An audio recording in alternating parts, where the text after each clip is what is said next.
ನಮಸ್ಕಾರ ಸ್ನೇಹಿತರೆ. ಇವತ್ತು ಸೋಮವಾರ, ಶನಿವಾರ ಭಾನುವಾರ ಜಾಸ್ತಿ ಮಳೆ ಇದರಿಂದಾಗಿ ಸ್ವಲ್ಪ ನೆನ್ಬಿಟ್ಟು ಸ್ವಲ್ಪ ಮೈಗೆ ಎಲ್ಲ ಜ್ವರ ಬಂದಂಗಾಗಿ ಮೈಗೆ ಏನೋ ಥರ ಆಗಿ ಸ್ವಲ್ಪ ರೆಸ್ಟ್ ಮಾಡಿದ್ದು ಇವಾಗ ಬೆಳಿಗ್ಗೆ ಆನ್ ಮಾಡಿದೆ. ತುಂಬ ದಿವಸ ಆಗಿತ್ತು ವ್ಲಾಗ್ ಮಾಡಿ. ಸೊ ಈಗ 2026ರಲ್ಲಿ ಇದೇ ನನ್ನ ಮೊದಲನೇ ವ್ಲಾಗ್ ಅಂತ ಹೇಳ್ಕೊಬೋದು. ಏನಕ್ಕೆ ಅಂತಂದರೆ ಆಟೋ ವ್ಲಾಗ್ಸ್ನ ತುಂಬ ಹಿಂದೆ ನಿಲ್ಲಿಸ್ಬಿಟ್ಟಿದ್ದೆ ನಾನು. ಸ್ವಲ್ಪ ಕ್ಯಾಮ್ರಾ ಪ್ರಾಬ್ಲಮ್ ಆಗ್ಬಿಟ್ಟಿತ್ತು. ಮತ್ತು ಆ ಕ್ಯಾಮ್ರಾಗೆ ಇವಾಗ ವರ್ಲ್ಡ್ ಸಿಕ್ಕಾಪಟ್ಟೆ ಕಷ್ಟ ಈ ಕ್ಯಾಮ್ರಾಗೆ ಹುಡ್ಕೋದು, ಹಂಗಾಗಿ ನಿಲ್ಲಿಸ್ಬಿಟ್ಟಿದ್ದೆ. ಸೊ ಇವಾಗ ರೆಡಿ ಮಾಡಿ ಮತ್ತೆ ವಾಪಸ್ ತಿರ್ಗಿ ವ್ಲಾಗ್ ಸ್ಟಾರ್ಟ್ ಮಾಡಿದ್ದೀನಿ.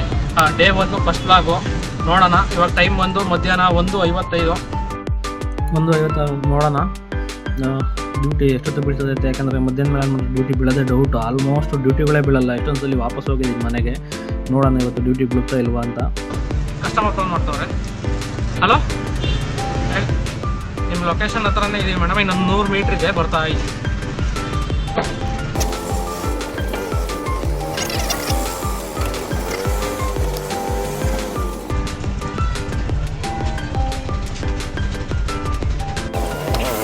ಇದು ಇವತ್ತಿನ ಮೊದಲನೇ ರೈಡ್ ಆಗಿರ್ತದೆ. 50,000 ರೂಪಾಯಿಗೆ ಕಮಲಾನಗರ ಹಬ್ಬಿಂದ ಇಲ್ಲಿ ನಮ್ಮ ಕನಕೂರು ಮಾತಾ ಸಿಗ್ನಲ್ ಸೈಡ್ಗೆ ಬರಾಕರ್ತದೆ. 2.5 ಕಿಲೋಮೀಟ್ರು, 56 ರೂಪಾಯಿಗಳು. ಎಷ್ಟೊಂದು ಜನ ಹೇಳ್ತಿರ್ತಾರೆ ಸಣ್ಣ ಪುಟ್ಟ ಡ್ಯೂಟಿನ ಯಾರೂ ಮಾಡಲ್ಲ ಅಂತ. ಆಲ್ಮೋಸ್ಟು ನಾನು ಪ್ರತಿಯೊಂದು ಡ್ಯೂಟಿನೂ ಮಾಡ್ತೀನಿ. ಬಿದ್ದಂಥ ಒಂದು ಡ್ಯೂಟಿನೂ ನಾನು ಮಿಸ್ಸೇ ಮಾಡ್ಕೊಳ್ಳಲ್ಲ.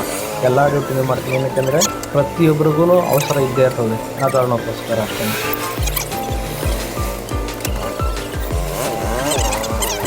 ಹೊರಗಡೆ ಎಲ್ಲ ಹೋಗ್ತೀನಿ ನಾನು. ನಮ್ಮ ಬೆಂಗಳೂರು ಬಂದುಬಿಟ್ರೆ ಮನೆಗೆ ಬಂದಂಥ ಫೀಲೇ ಬಂದ್ಬಿಡ್ತದೆ ನಮಗೆ. ಒಂದು ಆಟೋದಲ್ಲ, ಒಂದು ಕ್ಯಾಬಲ್ಲೋ ಕುತ್ಕೊಂಡಷ್ಟೇ ಅಷ್ಟು ಪ್ರೀತಿಯಿಂದ ಮಾತಾಡ್ತಾರೆ ಕನ್ನಡದವರು. ಈಗ ಸ್ವಲ್ಪ ಬೇರೆ ಭಾಷೆಯವರು ಸ್ವಲ್ಪ ಜಾಸ್ತಿ ಆಗ್ಬಿಟ್ಟವ್ರೆ. ಬಟ್ ಕನ್ನಡದವ್ರು ಸಿಕ್ಕಾಗಂತೂ ತುಂಬ ಖುಷಿ ಆಗ್ಬಿಡ್ತದೆ ನನಗೆ ಮನೆಗೆ ಹೋಗೋಕ್ಕೆ ಅಂತ ಎಷ್ಟೊಂದು ಜನ ಹೇಳಿದ್ದಾರೆ. ಯೋಚನೆ ಮಾಡಿ, ಒಂದು ಕಮೆಂಟ್ನ ಪಾಸ್ ಮಾಡೋದು ತುಂಬ ಈಸಿ, ಸರಿನಾ? ಅದ್ರ ತಕ್ಕನಂಗೆ ನಡ್ಕೊಬೇಕಲ್ಲ, ನೀವು ನಡ್ಕೊಂಡ್ರೆ ಅದಕ್ಕೆ ಬೆಲೆ, ನೀವು ಮಾಡೋ ಕಮೆಂಟ್ಗೆ. ಅದು ಆಮೇಲೆ ಇನ್ನೊಂದೇನಂತಾರೆ, ನಾನು ಅಬ್ಸರ್ವ್ ಮಾಡ್ದಂಗೆ ಅತಿ ಹೆಚ್ಚು ಯಾರು ಬೇಡ ಕಮೆಂಟ್ ಮಾಡ್ತಾರೋ ಇವ್ರಿಗೆ ಯಾರಿಗೂ ಮುಖ ತೋರಿಸುವಂಥ ಧೈರ್ಯನೇ ಇರಲ್ಲ, ಸರಿನಾ? ಬರೀ ಈ ಫೇಕ್ ಅಕೌಂಟ್ ಮಾಡ್ಕೊಳ್ಳೋದು, ಅಥವಾ ಅಂದರೆ ಈ ಅಕೌಂಟ್ನ ಪ್ರೈವೇಟ್ ಮಾಡ್ಕೊಂಬಿಡೋದು, ಆ ಥರದಲ್ಲಿ ಕಮೆಂಟ್ ಮಾಡೋದು. ಯಾಕೆ? ಮುಖ ತೋರಿಸೋ ಧೈರ್ಯನೇ ಇಲ್ಲ ಅಂತಂದಮೇಲೆ ನೀನು ಕಮೆಂಟ್ ಮಾಡೋ ಅಧಿಕಾರನೇ ಇಲ್ಲ. ಸೊ ಇಲ್ಲಿ ಆಲ್ಮೋಸ್ಟು ಎಲ್ಲರೂ ಮೀಟ್ರ್ ಆಗ್ತಾರೆ. ಅದ್ರ ಬಗ್ಗೆ ಬೇಕಾದ್ರೆ ನಾನು ನಿಮ್ಗೆ ಒಂದ್ಸಲ ವೀಡಿಯೋ ಮಾಡಿ ತೋರಿಸ್ತೀನಿ. ನೀವು ಯಾರನ್ನೇ ಹೋಗಿ ಕೇಳಿ, ಮೀಟ್ರ್ ಹಾಕಲ್ಲ ಅಂತ ಹೇಳಲ್ಲ ನಮ್ಮ ಸೈಡಲ್ಲಿ. ಅತಿ ಹೆಚ್ಚು ಮೀಟ್ರ್ ಹಾಕೊಂಡು ಬಾಡಿಗೆ ಹೊಡಿತಾರೆ. ಆಮೇಲೆ ಅತಿ ಹೆಚ್ಚು ಆಟೋಗಳು ಇಲ್ಲೇ ಸಿಗೋದು. ಆಮೇಲೆ ಇನ್ನೊಂದು, ಕೆಲವೊಂದು ಸಲ ಏನಾಗ್ಬಿಡ್ತದೆ, ಆಟೋಗೆ ರೋಡಲ್ಲಿ ನಿಂತ್ಕೊಂಡು ಕೈ ಹೊಡಿತಿರ್ತಾರೆ, ಸರಿನಾ? ಯಾರು ನಿಲ್ಲಿಸಲ್ಲ ಅಂತೇಳಿ ಸಿಕ್ಕಾಬಟ್ಟೆ ಬೈಕ್ ಅಂತಿರ್ತಾರೆ. ನಾನು ಕೇಳೋದೇನಂದರೆ, ಇವಾಗ ಒಂದು BMTC ಬಸ್ ನೀವು ಎಲ್ಲ ಹೋಗ್ಬೇಕು ಅಂದರೆ ನಿಮ್ಮ ರೂಟಿಗೆ ಬರೋ BMTC ಬಸ್ ತಾನೇ ನೀವು ಕಾಯಬೇಕು. ಈಗೇನಾಗಿರುತ್ತೆ, ನಾನು ನೈಟೆಲ್ಲ ಡ್ಯೂಟಿ ಮಾಡಿರ್ತೀನಿ. ಬೆಳಿಗ್ಗೆ ಒಂದು 8 ಗಂಟೆ 8:30 ಆಗೋಗಿರ್ತದೆ. ನಿದ್ದೆ ತಡೆಯೋಕ್ಕಾಗಲ್ಲ. ಸೊ ಮನೆಗೆ ಹೋಗ್ತಾ ಇರ್ತೀನಿ ನಾನು. ನಮ್ಮ ಮನೆ ಸೈಡ್ಗೆ ಯಾವ್ದಾರು ಮಡಗಿದ್ರೆ ಎತ್ಕೊಂಡು ಹೋಗ್ತೀನಿ. ಇಲ್ಲ ಅಂತಂದರೆ ನಾನು ಇಲ್ಲೇ ಮಾಡೋಣ ಅಂದ್ಬಿಟ್ಟೆ ಹೋಗೋದು. ಸೊ ಅವ್ರೇನು ಮಾಡ್ಕೊಂತಾರೆ, ಬೈಕ್ ಅಂತಾರೆ, ಬರಲ್ಲ ಈ ಮಕ್ಳು ಕೊಬ್ಬು ಅಂತ. ಅಂದರೆ ಇಲ್ಲಿ ಶಿಫ್ಟ್ ಅನ್ನೋದು ಇಲ್ಲದಲ್ಲ ನಮಗೆ. ನಮ್ಮ ಟೈಮಿಂಗ್ಸೇ ಬೇರೆ ಬೇರೆ ಥರ ಇರ್ತದೆ. ಸೊ ಯಾವ ಟೈಮಿಂಗ್ಸಲ್ಲಿ ನೀವು ಕೈ ಹೊಡೆದ್ರು, ನೀವು ಎಷ್ಟೊಂದು ಜನ ಆಟೋದವ್ರು ನಿಲ್ಲಿಸಲ್ಲ. ಏನಕ್ಕೆ ಅವ್ರು ಹೋಗ್ತಿರೋ ರೂಟ್ ಬೇರೆ ಇರ್ತದೆ, ಅಥವಾ ಅವ್ರು ಹೋಗ್ತಿರೋ ಪರ್ಪಸ್ ಬೇರೆ ಇರ್ತದೆ. ಕೆಲವೊಬ್ಬರು CNG ಖಾಲಿ ಆಗ್ಬಿಟ್ಟಿರ್ತದೆ, ಅಥವಾ LPG ಖಾಲಿ ಆಗಿರುತ್ತೆ, ಗ್ಯಾಸ್ ಬಂದು ಹೋಗ್ತಾ ಇರ್ತಾರೆ. ಅವಾಗ ಏನು ಮಾಡ್ತಾರೆ, ಕೈ ಹೊಡೆದು ನಿಲ್ಲಿಸಿಲ್ಲ ಅಂತ ಅಂದಾಗ ಬೈಕ್ ಅನ್ನೋದು. ನಿಲ್ಸೋದೇ ಇಲ್ಲ ಆಟೋದವರು, ಕೊಬ್ಬು ಇವ್ರಿಗೆ, ಬೈಕ್ ಟ್ಯಾಕ್ಸಿ ಬಂದಮೇಲೆ ಇವ್ರಿಗೆ ಇದಾಯ್ತು, ಇನ್ನೂ ಆಗಬೇಕು ಅಂತೆಲ್ಲ ಬೈಕ್ ಅಂತಾರೆ. ಆದರೆ ಒಂದನ್ನು ನೀವು ಯೋಚನೆ ಮಾಡಬೇಕು, ನಿಮ್ಮ ಫ್ಯಾಮಿಲಿಯವ್ರು ಯಾರೋ ಒಬ್ರಿಗೆ ಕಷ್ಟ ಅಂತಂದಾಗ ಫಸ್ಟು ರಿಯಾಕ್ಟ್ ಆಗೋದೇ ಆಟೋ ಡ್ರೈವರ್ಗಳು. ಅಂದರೆ ರೋಡಲ್ಲಿ ಎಲ್ಲೋ ಒಂದು ಟಚ್ ಆಯಿತೋ ಅಲ್ವೋ, ಏನೋ ಒಂದು ಗಲಾಟೆ ನಡೀತಿದೆಯೋ,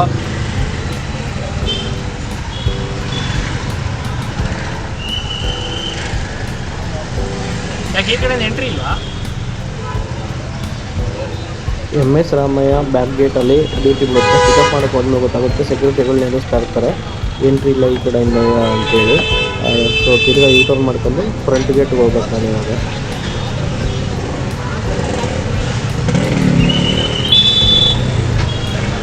MS ರಾಮಯ್ಯಲ್ಲಿ ಡ್ಯೂಟಿ ಬಿದ್ದಿತ್ತು ಸ್ಯಾಂಡಲ್ಸ್ ಫ್ಯಾಕ್ಟ್ರಿಗೆ. ಯಾಕಂದ್ರೆ ಸ್ವಲ್ಪ ಮೈಗೆ ಜ್ವರ ಬಂದಂಗೆ ಆಗ್ಬಿಟ್ಟೈತೆ. ಎಲ್ಲ ಫುಲ್ಲು ಒಂಥರ ಚಳಿ ಜ್ವರ ಬಂದಾಗ ಆಗಲ್ವ, ಆ ಫೀಲ್ ಆಗ್ತೈತೆ. ಸಿಕ್ಕಾಬಟ್ಟೆ ಎಲ್ಲ ಕೈ ಎಲ್ಲ ಬಾದಿ ಬಂದ್ಬಿಡ್ತು. ಸೊ ಹೆಂಗೂ ಮನೆ ಹೋಗಿದ್ದೆಲ್ಲ ಹಂಗೆ ಒಂದು ಡ್ಯೂಟಿ ಹಾಕೊಂಡು ಹೋಗೋಣ ಅಂದ್ಬಿಟ್ಟು ಡ್ಯೂಟಿ ಎತ್ಕೊಂಡೆ ಹೋದರೆ. ಇವಾಗ ಮುಂಚೆ ಎಷ್ಟೊಂದು ಸಲ ಈ ಗೇಟಲ್ಲಿ ಹೋಗಿದ್ದೀನಿ ನಾನು, ಬ್ಯಾಕ್ ಗೇಟಲ್ಲಿ. ಇವತ್ತೇನು ಎಂಟ್ರಿ ಕೊಡ್ತಾಯಿಲ್ಲ, ಕ್ಲೋಸ್ ಮಾಡೋದು. ಕರ್ಕೊಂಡೋಗಿ ಬಿಟ್ಬಿಟ್ಟು ಫಸ್ಟು ಮನೆಗೆ ಹೋಗಿ ಒಂದು ಮಾತ್ರೆ ತಗೊಂಬೇಕು. ನಾನು ಮನೆಗೆ ಹೋಗೋ ಮುಂಚೆ ಮಾತ್ರೆ ತಗೊಂಡು ಹೋಗಿ ಮನೆಗೆ ಹೋಗಿ ಮುಂದೆ ಬಿಡ್ತೀನಿ. ಇರೋದು ಒಪ್ಪನೇ ಅಲ್ವಾ, ನಮ್ಮ ಸೇಫ್ಟಿ ನಾವು ನೋಡ್ತೀನಿ.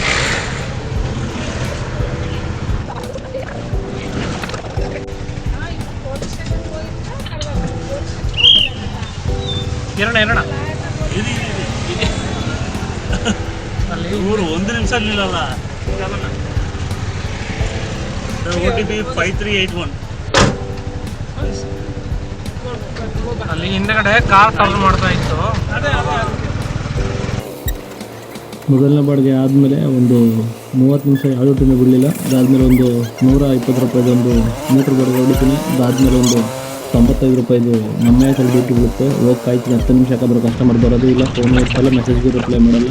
ಅದನ್ನು ಕ್ಯಾನ್ಸಲ್ ಮಾಡಿಬಿಟ್ಟು ಕಾಯ್ತಾ ಕೂತಿರ್ತೀನಿ. ಅವಾಗ ಇದೊಂದು ಸ್ಯಾಂಡಲ್ ಸಾಫ್ಟ್ ಫ್ಯಾಕ್ಟ್ರಿಗೆ ಈ ಡ್ಯೂಟಿ ಬರುತ್ತೆ. ಇವ್ರನ್ನ ಡ್ರಾಪ್ ಮಾಡಿಬಿಟ್ಟು ಜ್ವರ ಜಾಸ್ತಿ ಆಗ್ಬಿಡ್ತಿದೆ. ಆಗ ಮನೆ ಕಡೆಗೆ ಹೊರಡ್ತೀನಿ.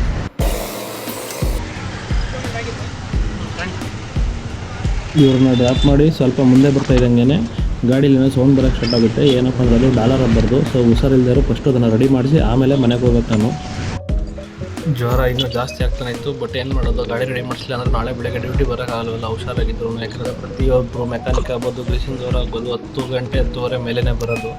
ಅದಕ್ಕೆ ಏನು ಮಾಡಿದೆ, ಅಲ್ಲಿ ಗ್ರೀಸಿಂಗ್ ಅಲ್ಲಿ ಒಂದು 1 ಅವರ್ ಕಾದೆ. 1 ಅವರ್ ಕಾದ್ಮೇಲೆ ನಮ್ಮ ಗಾಡಿ ಸರ್ದಿ ಬಂತು.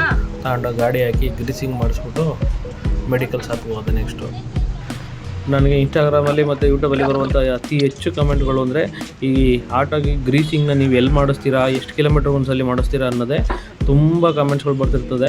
ಒಬ್ಬೊಬ್ಬರು ಒಂದೊಂದು ಥರ ಗ್ರೀಸಿಂಗ್ ಮಾಡಿಸ್ಕೊತಾರೆ ಟೈಮಿಂಗಲ್ಲಿ. ನಾನು ಮಾತ್ರ ಗ್ರೀಸಿಂಗ್ನ ತಿಂಗ್ಳಿಗೆ ಸಲ ಮಾಡಿಸ್ಕೊತೀನಿ. ಕೆಲವೊಂದು ಸರಿ 1.5 ತಿಂಗಳಾದರೂ ಆಯಿತು. ಒಟ್ಟಿನಲ್ಲಿ ಗ್ರೀಸಿಂಗ್ ಅಂತೂ ಕಂಪಲ್ಸರಿ ಮಾಡಿಸ್ಬೇಕು. ಏನು ಗ್ರೀಸಿಂಗ್ ಮಾಡಿಸ್ಬೇಕು ಅಂದರೆ ಅಲ್ಲಿ ಕೆಳಗಡೆ ಟೈರ್ ಹತ್ರ ಒಂದು ಕಬ್ಬಣ ಇರುತ್ತೆ. ಆ ಕಬ್ಬಣದಲ್ಲೇ ಗಾಡಿ ಮೂವಿಂಗ್ ಆಗೋದು. ಅದನ್ನು ಸ್ಟಾರು ಪಿನ್ನು ಅಂತೆಲ್ಲ ಕರೀತಾರೆ. ಅದನ್ನು ಅವು ಹೊಡೆದೋಗ್ಬಿಡ್ತದೆ ಗ್ರೀಸಿಂಗ್ ಇಲ್ಲದೆ ಹೋದರೆ. ಸೊ ಅದಕ್ಕೆ ಗ್ರೀಸಿಂಗ್ ಮಾಡಿಸ್ಕೊಂಡ್ರೆ ಸೌಂಡ್ ಬರೋಲ್ಲ. ಗೇರ್ಗೆ ಹಾಕ್ದಾಗ ದಡಕ್ಕಂತ ಕೆಳಗಡೆ ಒಂದು ಇಂಜಿನಲ್ಲಿ ಏನೋ ಸೌಂಡ್ ಬಂದಂಗೆ ಅನಿಸುತ್ತೆ. ಆ ಸೌಂಡೆಲ್ಲ ನಿಂತೋಗ್ಬಿಡುತ್ತೆ. ಅದಕ್ಕೆ ನಾನು ತಿಂಗ್ಳಿಗೊಂದ್ಸಲಿ ಅಥವಾ ಒಂದು 35-40 ದಿವಸಕ್ಕೊಂದ್ಸಲಿ ಗ್ರೀಸಿಂಗ್ ಮಾಡಿಸ್ಕೊತೀನಿ. ಇದು ಲಗ್ಗೆರೆ ಬ್ರಿಡ್ಜ್ ಬಸ್ ಸ್ಟ್ಯಾಂಡಿಂದ ಡೌನ್ ಇಳಿದು ಬಂದರೆ ಅಲ್ಲಿ ನಿಮಗೊಂದು ಧ್ವಜದ ಕಂಬ ಇದೆ. ಅಲ್ಲೇ ಲೆಫ್ಟ್ ಸೈಡಲ್ಲೇ ಗ್ರೀಸಿಂಗ್ ಮಾಡ್ತಿರ್ತಾರೆ. ನಿಮಗೆ ಗೊತ್ತಾಗಿಲ್ಲ ಅಂದರೆ ಯಾರನ್ನು ಕೇಳಿದ್ರು ಬೇಕಾದ್ರೆ ನಿಮಗೆ ಅದರ ಅಡ್ರೆಸ್ನ ಕೊಡ್ತಾರೆ. ಸೊ ಗ್ರೀಸಿಂಗ್ನ ತಪ್ಪದೆ ನಿಮ್ಮ ಗಾಡಿಗಳಿಗೆ ಮಾಡಿಸಿ. ಅದರಲ್ಲೂ ಮಳೆಗಾಲದಲ್ಲಂತೂ ಕಂಪಲ್ಸರಿ ಮಾಡಿಸಿ. ಬೇಸಿಗೆಗಾಲದಲ್ಲಿ ಏನಪ್ಪ ಅಂದರೆ ಹೀಟಿಗೆ ಗ್ರೀಸು ಕರಗಿ ನೀರಾಗಿ ಸೋರೋಗ್ಬಿಡುತ್ತೆ. ನೀರಾಗದೇ ಇದ್ರೂ ಆಯಿಲ್ ಥರ ಆಗಿ ಫುಲ್ಲು ಸೋರೋಗ್ಬಿಡ್ತದೆ. ಮಳೆಗಾಲದಲ್ಲಿ ಏನಪ್ಪ ಅಂದರೆ ಮಣ್ಣು ಕಲ್ಲು ಹೋಗಿ ಸೇರ್ಕೊಂಡ್ಬಿಡ್ತದೆ. ಬೇಗ ಸ್ಟಾರ್ ಹೊಡೆದೋಗ್ಬಿಟ್ರೆ ನೀವು ಗಾಡಿ ಓಡಿಸ್ಬೇಕಾರೆಲ್ಲ ಸ್ಟಾರ್ ಹೊಡೆದೋಯ್ತು ಅಂತಂದರೆ ನೀವು ಗಾಡಿ ಮೂವ್ ಮಾಡೋಕ್ಕೆ ಆಗಲ್ಲ. ಸೌಂಡ್ ದಡ ಸೌಂಡ್ ಮೂಡ್ತದೆ. ಅದಕ್ಕೆ ಏನು ಮಾಡಿ ನೀವು ಒಂದು ಅಟ್ಲೀಸ್ಟ್ ಒಂದು 30-35 ದಿವಸಕ್ಕೊಂದ್ಸಲ ಆದ್ರೂ ಗ್ರೀಸಿಂಗ್ನ ಮಾಡಿಸ್ಕೊಳ್ಳಿ. ಆಮೇಲೆ 15 ದಿವಸಕ್ಕೊಂದ್ಸಲಿ ಮುಂದ್ಗಡೆ ಫ್ರಂಟ್ ಪಿನ್ನಿಗೆ ನಿಮಗೆ ಗ್ರೀಸಿಂಗ್ ಮಾಡೋ ಆಪ್ಷನ್ ಇದ್ದರೆ ಗ್ರೀಸಿಂಗ್ ಮಾಡಿಸ್ಕೊಳ್ಳಿ. ಫ್ರಂಟ್ ಪಿನ್ನಿಗೆ ಮತ್ತು ಟೈರ್ಗೆ ಇರ್ತದೆ. ಟೈರ್ ಆಪ್ಷನ್ ಇಲ್ಲ ಅಂತಂದರೆ ಮಾಮೂಲಿ ಬರೀ ಗ್ರೀಸಿಂಗ್ ಮಾಡಿಸ್ಕೊಳ್ಳಿ ಸಾಕು ನೀವು ಅಷ್ಟೇ.